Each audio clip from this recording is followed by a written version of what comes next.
He's a Vietnamese-Australian singer-songwriter who was in the top 8 of Australian Idol in 2008. He's a composer of many famous Vietnamese and international songs, including the song Danger, which was the first international song of BTS, the most famous boy band in the world today. He is the mentor of many young Vietnamese singers such as Vũ Cát Tường, Bích Ngọc, and Minh. He dreams of bringing creative education to Vietnamese children so that art can become the foundation for their many successes in the future. He is singer, songwriter, and art educator Thanh Bùi. You just saw a clip of Thanh Bùi in different roles. Firstly known internationally as top 8 finalist in the Australian Idol program, Thanh Bùi brought a fresh breath to the Vietnamese music scene when he first came back to Vietnam in 2010. And in previous edition of Talk Vietnam around that time, we featured him as a singer-songwriter. But today, Thanh Bùi will sit down with us and tell us more about his passion in education, the path that Thanh is following with all his heart and mind. Well, thank you very much, Thanh Bùi, for joining our Talk Vietnam again. Thank you. It's been a while. Yes. Many of the audience out there are very curious to know why, from being a very successful singer and songwriter, you are now investing in education. Can you elaborate more on that? Sure. Well, I'm still a singer-songwriter today. That hasn't changed. That's never changed, and I don't think that will ever change. And education for me has been something that I've done since 18 years old. So when I left school, my main first job that I did was as a vocal coach, as a music teacher. So education's been with me my whole life. So at the age of 18, you were already a vocal coach? Yes, that's how I made my living. That's how I was able to survive and to have the chance to do my art and to work really hard in the arts fields. And that last song I wrote was with BTS, the first song of their first international album to go worldwide. I said to myself, you know what, that's enough for now. And that was 6 years ago. Right. And I started to really focus on building this ecosystem of how to bring creativity to as many children as possible. The biggest change for me was when I had kids. And I'm a father of 2 boys, Ging and Ka-yang, and they're 4.5 years old now. Right. And so the moment they were born, and just before that, I asked the question, where am I going to put them into school? And before, I really never thought about that. But when I did have, when one kid and the next kid popped out, I'm like, okay, these are real life issues now that I've got to find a solution. And the more I went deeper into education in Vietnam, I just saw there is so much to do. And we can understand why Vietnam is the way that it is today, a developing country. And it has so many years for Vietnam to get to that international level of education that can be compared with the Americans, the Australians, from the UK, etc., etc. So I just thought, hey, let's put my music career on the side for a little bit, semi-retire, and work really hard in terms of building an ecosystem for education for my 2 kids, but at the same time to build something for Vietnam. So that's the basis of where it all started.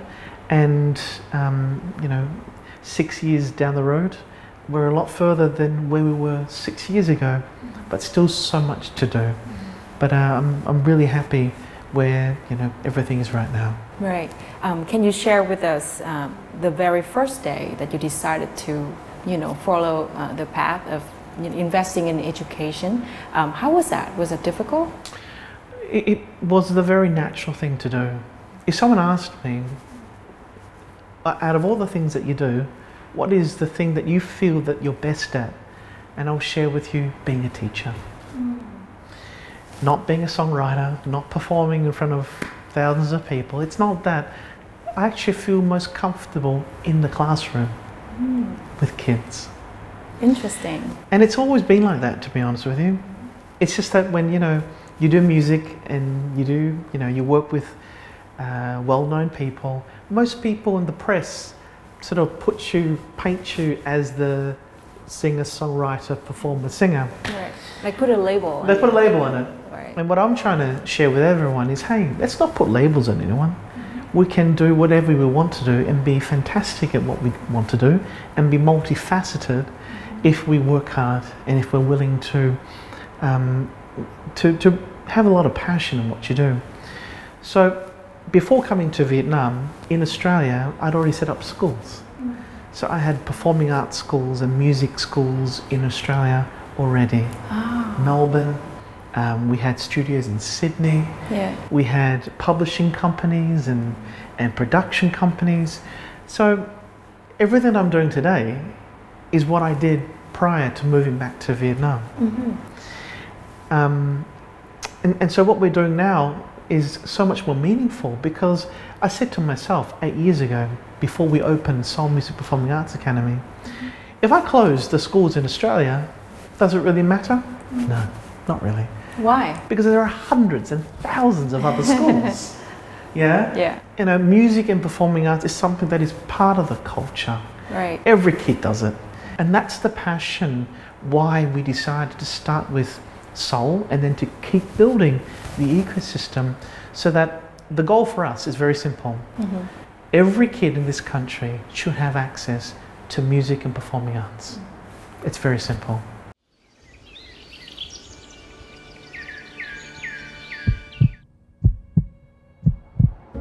Âm nhạc và hip hop đã mở cánh cửa tâm hồn tôi, bước vào bên trong tôi và dắt tôi bước ra thế giới bên ngoài với một tôi khác. Soul đã thay đổi con từ một cô bé nhút nhát trở thành một cô bé đầy tự tin và tài năng. Soul đã giúp con chinh phục được những động tác khó ơi là khó luôn. Và trong bộ môn ballet cũng rất là nhiều động tác khó, và đó cũng là nỗi sợ hãi của những thành viên trong lớp. Con cảm thấy rất là tự tin đứng trước đám đông. Khi lên sân khấu thì con luôn cháy hết mình và con hoàn toàn là một con người khác. Tôi mong trở thành một nghệ sĩ đa năng để truyền cảm hứng tích cực đến những người xem. Đem âm nhạc của Việt Nam ra cho các bạn bên ngoài nước và họ có thể biết nhiều về Việt Nam hơn. Con muốn múa giỏi hơn và được giữ điểm cho mọi người xem.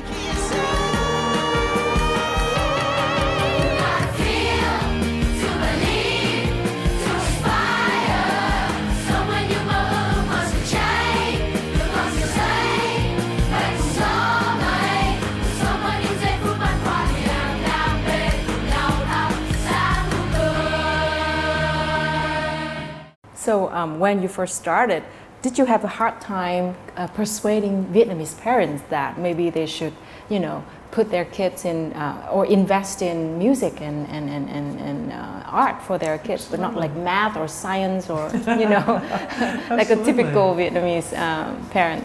All I can say that it is still difficult today. And music today and the arts today, creativity today is still seen as an extra subject. I always share this little story. Who is the most creative person I know? Would you like to have a guess? Children. No. My accountant.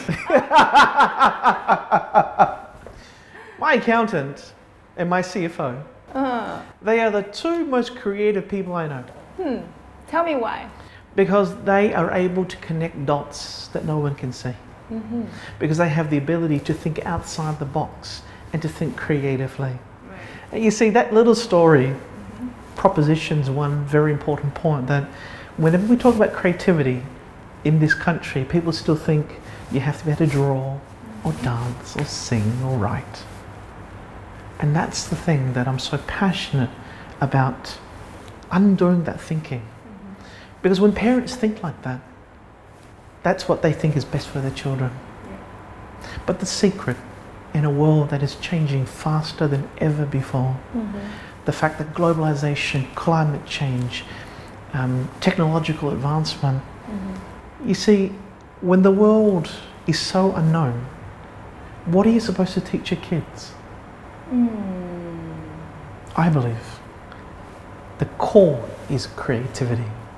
Because a child who's creative will see the unknown and go, Yeah.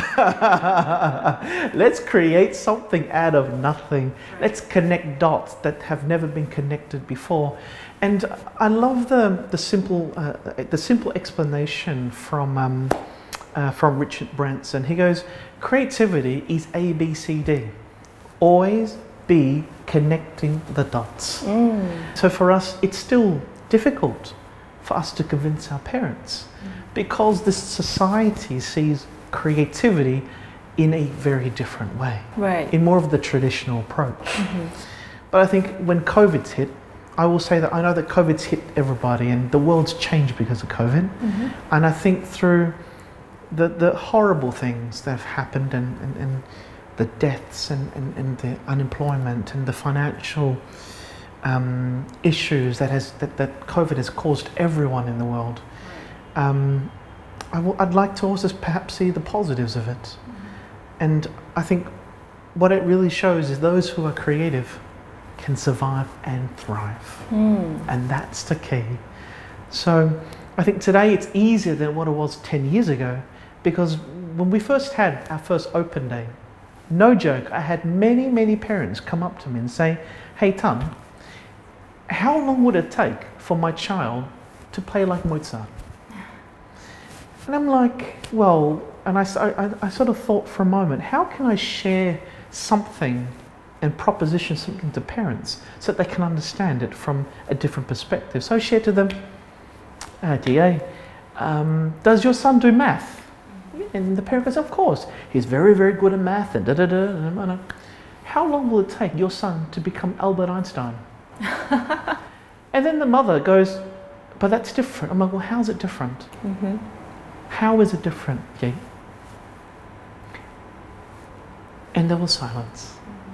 And at that moment, she had that aha moment and realized, oh wow, music and the arts has been seen in a completely different way than what it should be seen as. It's something that should be part of, not an extra thing that's added into the curriculum that the kids are part of. Yeah. So I have great hope, because parents of my age, of your age and younger, because we have such a young population, change will happen very fast because of the young people. We've got to prepare the kids for the future. Right. And so we need to prepare them with the right way, with the right core values, and with the right skill sets.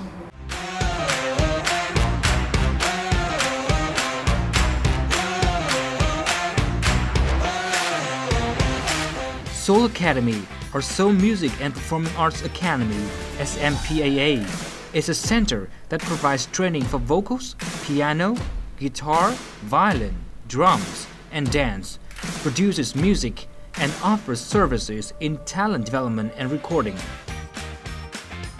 The world-class training program here are combined with lessons on traditional Vietnamese culture that focuses on both the technical and creative aspects of music and performing arts. Rất là nhiều cái chương trình khoa học nghiên cứu đã chứng minh âm nhạc nó đem lại rất là nhiều cái lợi ích cho mọi người, đặc biệt là cho trẻ nhỏ ở những năm tháng đầu đời luôn. Đến với cái môi trường học tập hay là đào tạo ở Seoul, nó không chỉ là dừng lại ở những cái kỹ năng hay là ở những cái kiến thức nữa, mà nó sẽ chú trọng vào cái yếu tố giáo dục, yếu tố sáng tạo, hay chúng tôi còn gọi là giáo dục sáng tạo, để mà tiếp cận một cách uyển chuyển, thích ứng, tiếp cận được với mọi cái đối tượng khi mà họ đi trên cái hành trình phát triển của mỗi bé, của mỗi học viên trong cái việc mà tiếp cận học tập sinh hoạt âm nhạc. SMPAA's courses are all designed according to prestigious international certificates, recognized globally by Kingdom Music, a leading music and movement program that was founded in 1978 in the United States and is used widely by over 70 nations.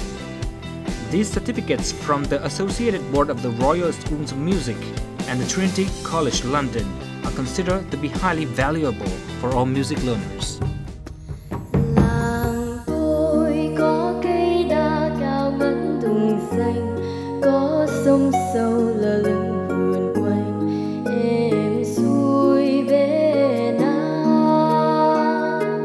I remember when thầy brought back the Trinity Music Certificate for Seoul. And this was a really significant and special moment because this was the first time Trinity as a music curriculum had ever been available in Vietnam. And being a certificate program, we had to learn a very specific repertoire for vocalists that fell under the rock and pop label. And that was incredibly stressful and difficult for me because at the time, rock and pop was not a genre of music that I was comfortable with. I remember one day I was really struggling to sing this song because I couldn't figure out how to connect with the song emotionally. And I remember standing in Thầy Than's class and him telling me, it's not about the movement. You need to be able to tell the story. And if you can't do it through outward movement, you need to be able to do it through your eyes. And this was a breakthrough moment for me. I took away from that day that as a musician, your artistry is your own. You don't have to borrow from other people's interpretations for a song to perform it in a way that speaks to other people. So now I want to go back to the very early day that you start to open the school. Can you tell us more about that? So back then, I'd closed all the schools in Australia. I came back to Vietnam and Was it a difficult decision, or you feel like very confident in It was very simple for me. I met the love of my life. Oh. And it was either I come here or I don't get the chance to live out that part of my personal life. And we're 10 years now, and it's been the greatest decision of my life. So it's all very good. But you know, at that time, truth be told, it was very difficult because I had just come back to Vietnam. I didn't understand how to work in Vietnam. My language was still very poor, you know, and I know it was difficult for people to understand me because I would have a translator to translate my Vietnamese into Vietnamese for people to understand. So I'm just very thankful. I've had a lot of từ điển tóc dài in over the past 10 years just to help me in terms of acquire the language, learn the ins and outs, the nooks of the language, because it's a beautiful language. And the more that I the more that I'm able to master it, the more I feel I can better connect with all those around me. At that time, Văn shared with me, hey, anh Thanh, I hear you saying a lot of negative things. What are you doing about it? I'm like, whoa, ouch, that hurt. And I thought, you know what? Well, first of all, I'm going to ask you to marry me. And the next thing is I want to do something that is going to have a lasting impact in this field. And so I decided to stay here in 2000 and officially 2013 was when in that year Seoul opened. What about the challenges and the opportunities that Seoul faced? The biggest issue back then was that when we first opened Seoul, a lot of people sort of thought, oh, anh Thanh is opening Seoul now so he can create chickens, gà, to be able to sing and make money. I'm like, oh my goodness, really? That is so far from the truth. Because it's all about education, music education. So that's why we developed and we came up with the concept of creative education. 99.99999% of kids at Seoul will never go on to a career in the arts. But so many of those kids have gone on to do some incredible things because what they have is a full symphony of the mind. They have access to both their right and their left brain. We've got so many students now who are in Stanford, Princeton, Harvard, etc., etc., etc. And how have they been able to get into these top colleges and win top awards in mathematics and science and physics and all that stuff? Is that they've been holistically developed. I've got a number of students who are doing Bachelor of Computer Science at Princeton.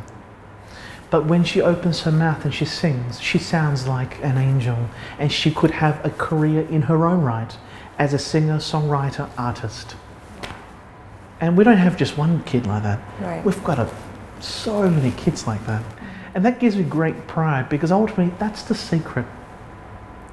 That's a secret that elite circles will never leak to everybody. 45,000 kids try out for a position in Colombia. 75% of those kids have got A+ marks. Yeah. Straight A+. Right. Yet they only choose 3.7% of kids. So how do you think one kid gets in and the other kid doesn't? The kid gets in must be very unique. And isn't it the arts that gives the child, creativity is what gives the child the uniqueness? It is in Seoul that many talented young Vietnamese artists have been trained, most notably Vũ Cát Tường. She affirmed that Seoul is where she discovered her musical persona. Kỷ niệm mà Tường nhớ nhất đó là năm 2012, khi mà show chỉ mới mở khoảng 1 tuần thôi thì Tường đã một thân một mình đến đây. Lúc đó thì Tường chưa biết sáng tác là gì. Sau cái học kỳ đầu tiên đó thì Tường đã sáng tác ra được bài Đông. Và Tường nhớ là cái học kỳ đó anh Thanh và cả cô giáo của Tường là cô Phương Uyên ngồi ở dưới và mỗi lần Tường hát đến câu nào, khi Tường tự đệm Tường hát thì anh lại la lên như là rất là tự hào về chuyện là mình là cái lứa đầu tiên, và anh cảm giác là anh có một cái niềm tin tưởng vào cái thế hệ trẻ của những cái lứa như Tường và nhỏ hơn nữa sẽ có khả năng sáng tác và hát. Thanh Bùi also taught some of the young brightest stars in the music scene, including Bích Ngọc, Nhân, and Minh.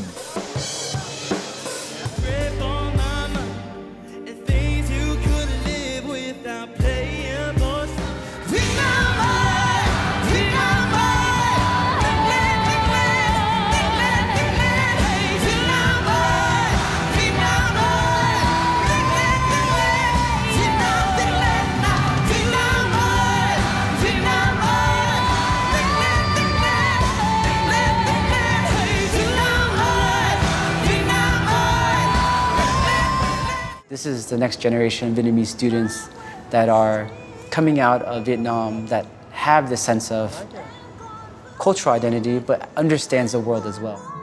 And so this concept of 180 West, 180 East coming together and represent Vietnam on this global stage.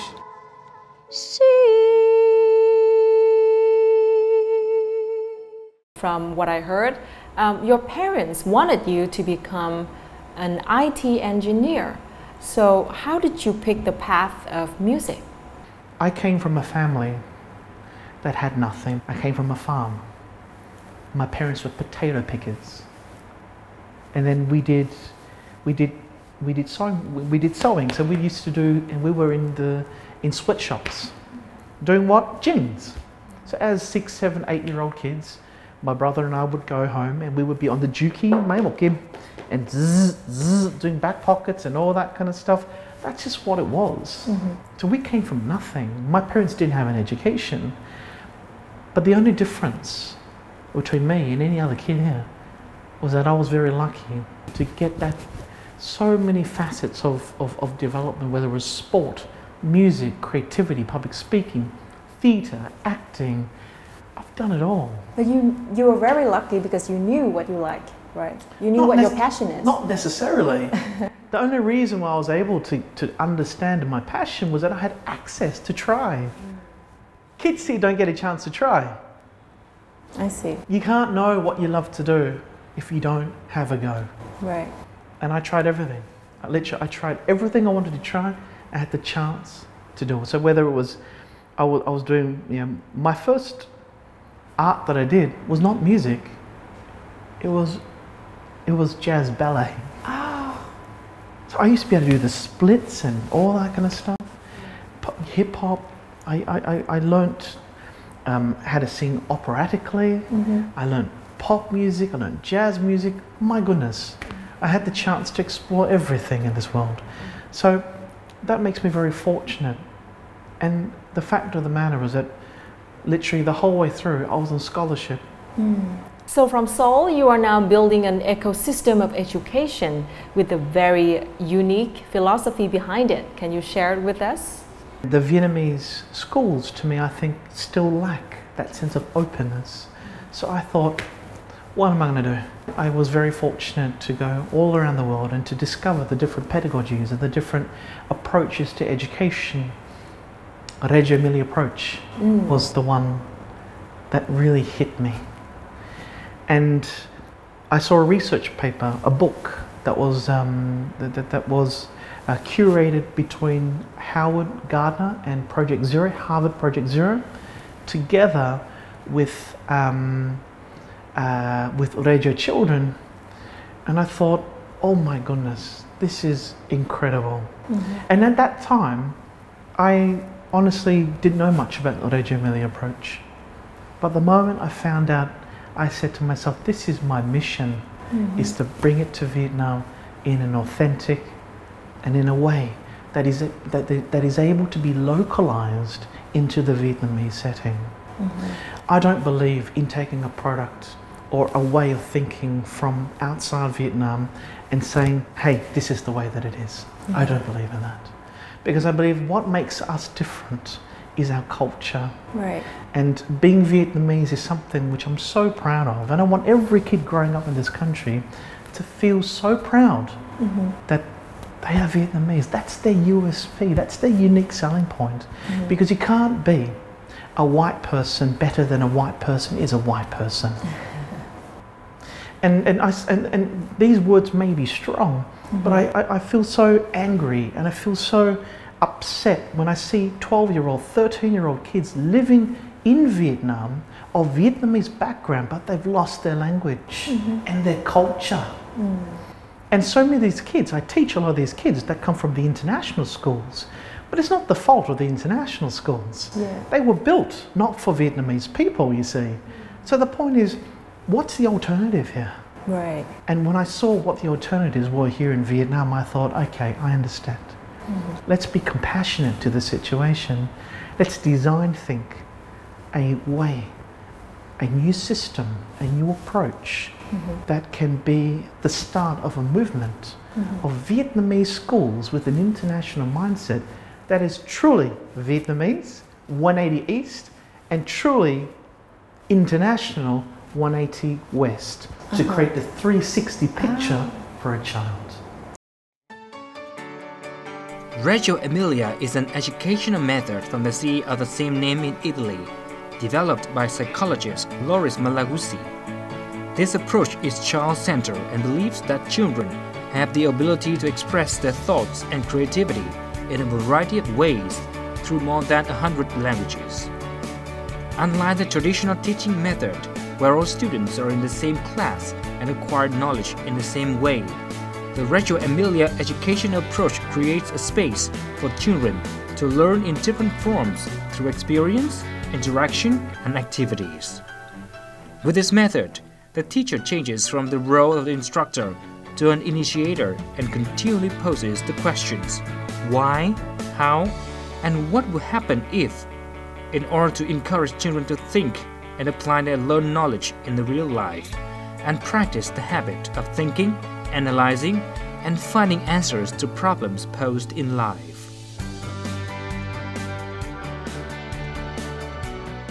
Trong cái thời gian vừa qua thì lớp Echo Chamber khám phá về các loài động vật. Thì thật lòng thì thế giới động vật thì rất là bao la và rất là rộng lớn.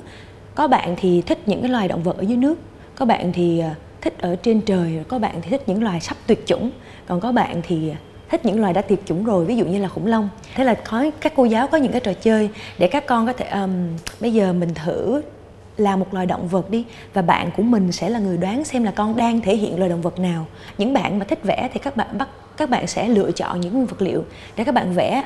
Có bạn thì nói là con vẽ con voi, có bạn nói con vẽ khủng long, nhưng mà có bạn thì lại rất là thích âm nhạc. Quan trọng là trong cái hành trình khám phá đó không có đúng hoặc sai, không có một cái hình mẫu nào nhất định. Ví dụ không phải con hươu cao cổ thì nó sẽ phải màu vàng và có những đốm nâu, bạn có thể dùng màu hồng để thể hiện, bởi vì đó là góc nhìn và quan điểm của các bạn. Đó là cách mà các cô giáo ở trường Little Ames cung cấp một môi trường vừa đầy tiềm năng, nhưng mà ở đó hỗ trợ và đồng hành cùng các bạn nhỏ để các bạn có thể bộc lộ được suy nghĩ và cả những cái ý tưởng của mình, và không có một cái giới hạn là đúng và sai, không một cái giới hạn cụ thể.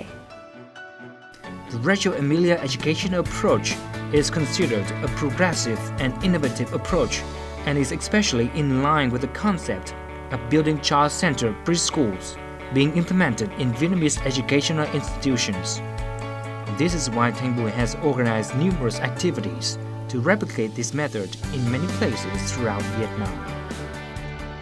We are just trying to make a free and open environment for the children to live in, to be themselves, to grow up literally being themselves. And I think children in this approach, being in Vietnam, being localized in Vietnam, they really understand who they are, who they come from.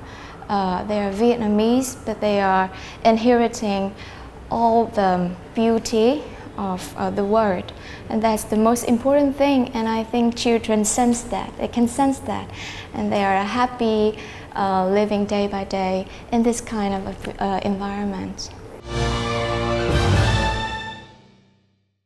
Now I want to ask you about a project to bring art and music to kids in rural areas. Yes. And one of it is in Vĩnh Long, the Dream Project. Dream Space, that's Dream right. Space, yeah. Can you tell us more about that?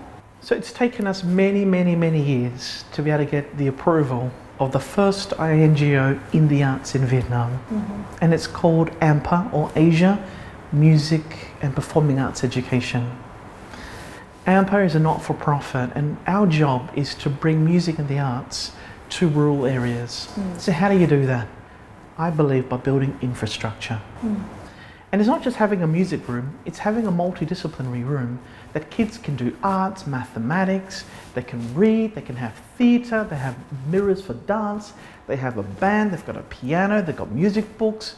You know, Yamaha have been great supporters, Phương Nam have been great supporters, the Vietnamese government has been a wonderful supporter, and many, many other donors throughout the world.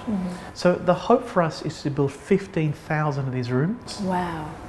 We're getting there, and Vĩnh Long was literally the first one that we did. Right. And for us, we want to have, in each of these rooms, it's not just about having the infrastructure, it's the software as well. So this year we are developing online courses for these kids, for teacher training. So for example, I'll do a master class on vocals, on how to sing. And kids can have access to this stuff for free. It comes with the books, it comes with the exercises, it comes with all the audio, sound bites, etc., etc. But I think through COVID, what we've learned is that we can do things digitally. Yeah. And so I just, when kids walk into a room and they're inspired, you see their eyes just spark up. You know what I mean? And it's so exciting to know that these rooms are being built to facilitate these kids, to bring these kids out of their normal situation. And why we call it Dream Space is when they're in this room, I want them to dream. I want them to dream that anything's possible. Because sometimes, I know not just sometimes, but in their situation, I think it can be very difficult to do that. Because they see themselves, they see the situation, then they go, well, how am I supposed to get there? So what I hope is through these multidisciplinary spaces that we can all connect together and give these kids that little bit of lightning, that little bit of spark for them to dream. Em thích piano. Guitar. Piano. Guitar. Con thích chơi đàn guitar. Con thích chơi đàn guitar. Em thích guitar.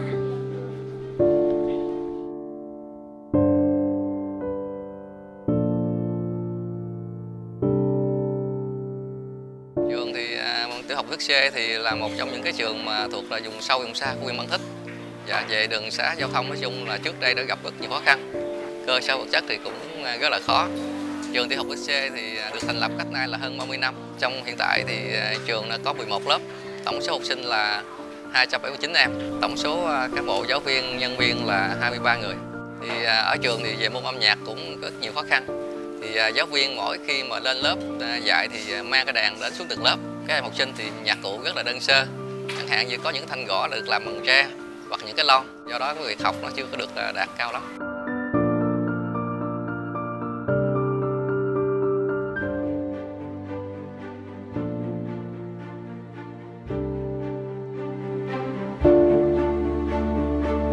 Mong muốn của anh Thanh là nhà sáng lập của AMPA Education với lại My thì là mình mong muốn mang cái giáo dục âm nhạc và nghệ thuật đến cho tất cả các trẻ em ở Việt Nam.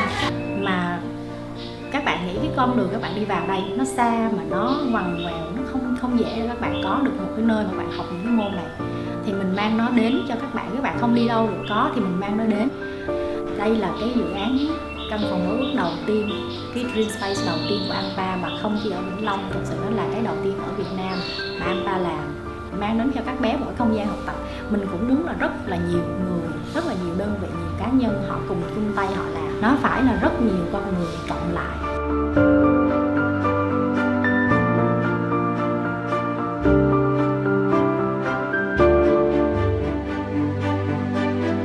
Và khi bước vào cái phòng này thật sự trang bị rất đầy đủ, vừa là học dance với những cái gương, vừa có một cái đàn piano cho các em khám phá âm nhạc.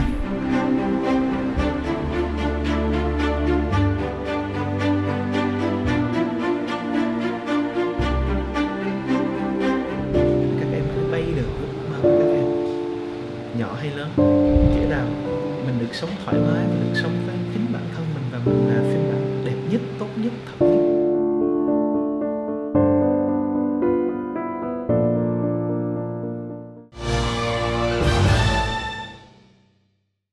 So, Thanh Bùi, after 10 years in Vietnam, how Vietnamese are you now? I'm so Vietnamese. If I spoke Vietnamese, I hope that you can't tell that I wasn't born and raised here. I hope that's the case. And if not, then everyone's lying to me. But I feel very much Việt hóa. I feel very local. Yeah. And I actually feel very proud about that because I feel to be able to speak the language, to sit on the streets and understand the conversation. And I see Vietnam as an onion. Every layer you peel, there's another layer to go. And I love it, and the fact that I've done a lot of travelling in the country and now working in many parts of the country, you know, the culture in Da Nang is different. You know, Minh Tây is different, Minh Trung different, Hanoian people are different. It's very exciting to be able to go into a new city and go, this is the vibe. Yeah, I can honestly say that this feels the most home that home has ever felt for me. When I first came, growing up in Australia, I am amongst all foreign people, all white faces. So I did feel growing up very much different because everyone looked different to me.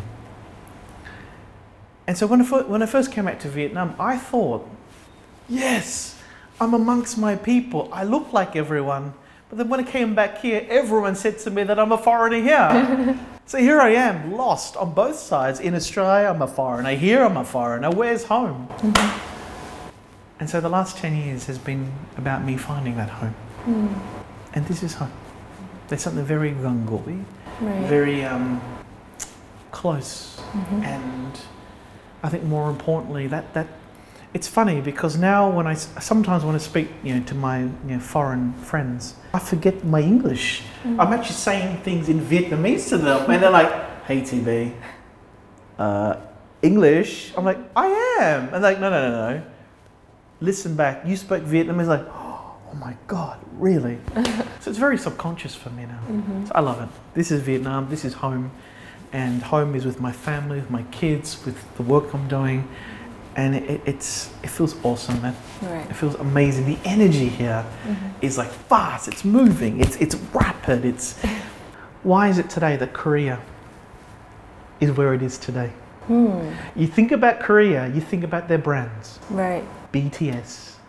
You think about the films that have won Oscars. You think about the way that their culture has spread throughout the whole world. I dream of having a day where Vietnam is able to do the same thing. That it's no longer made in Vietnam, but designed in Vietnam. Wow. By Vietnamese. Not just for Vietnamese, but to contribute on that world level. Because I'm so sick and tired of hearing people talk about the war and all that kind of stuff. And it's like, you know, it's done, man. It's finished. Go, next. For us young people, and I'll consider myself 38 years young, there are so many talented kids. What platforms can we give them so that they can show their true colours on the world stage and to lift Vietnam onto the world level? So I truly believe in creating and developing sports stars, in creating. Imagine if Vietnam had a LeBron James, you know, a Tiger Woods, you know, a Michael Johnson. Imagine Vietnam had Maroon 5, U2, a BTS, a John Legend. You see, that's what it's all about. Right. I dream about those things. Those things keep me up at night. And I hope, slowly but surely, we'll all be sitting at the Grammys one day, or the Oscars one day, waiting for an award. That'd be fantastic. Yeah. Yeah. I hope that this day will come. Yes, it will. It will. The dream is alive. Right. Yeah. So what's next? Wow, what's next? I think from a vision perspective, it's continuing on what we're doing and now amplifying what we're doing. I think it's too easy to say, I want to do this, I want to do that. It's simple. But to actually execute that and to do that is going to take so much persistence, determination, hard work, building the right teams, getting the right people together. I know it's so cliche, but you know, if you want to go fast, you go by yourself. If you want to go far, you go together. But it is cliche because it's true. And the next path for me is to really bring creative education and to unlock the secrets of success for the future. My job is now to amplify that message and to amplify the power of creativity. Because the great thing about phones is that I can ask Siri what the square root of 255.5525556 is right now, and he'll give me the answer. She'll give me the answer right away. Yeah? So what's the point of learning by heart? What's the point of learning too much? Learn how to position that knowledge in a vision that is able to be sustainable and be able to affect positively the lives of those around you. So my job is to spread the good word, and my job is to really keep on mentoring these kids so that they can become ambassadors for life. And to also share that to the kids out there, just do whatever that you love to do, find the balance. Find the art in the business and the business in the art. Be multidisciplinary, see things from different perspectives. There's no wrong or right, it's just your perspective. Right. Respect difference, celebrate difference. And hey, Vietnam's an amazing country, and let people talk about Vietnam in a different way. Well, thank you very much for this very inspiring sharing today. Thank you very much. And whatever you do, I know that the love for Vietnam and for music is in your vein. So we wish you all the best for your future projects. Thank you very much. Yeah. Thanh Bùi is a big believer in the power of creativity, and he has realized the huge potential of creative education in Vietnam. He is fully devoted to do more to make it better here. Building educational model in which creativity is the center, or mentoring Vietnamese young talents, opening NGOs and teaching children, all that help create an image of Thanh Bùi, a man with a deep love for his root. And we wish him success in his journey ahead. And that has wrapped up this edition of Talk Vietnam. Thank you very much for watching, and we'll see you next time.